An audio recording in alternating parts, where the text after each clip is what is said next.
Hi friends, పక్కనే ఉన్న పొలంలోంచి కూరగాయలు అయితే తీసుకొచ్చుకుందామండి. మీకు చూపిస్తాను చూడండి ఎంత ఫ్రెష్గా ఉందో.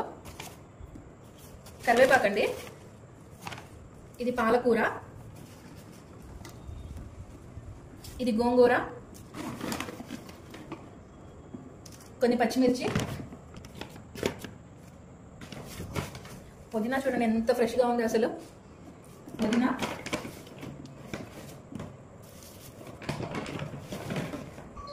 కొత్తిమీర అండి,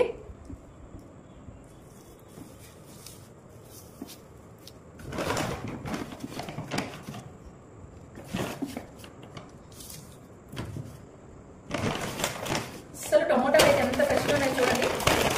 మధ్యకాలంలో ఇంత న్యాచురల్ టమోటాలు, ఇంత ఫ్రెష్ టమోటాలు అయితే అసలు చూడలేదు ఫ్రెండ్స్.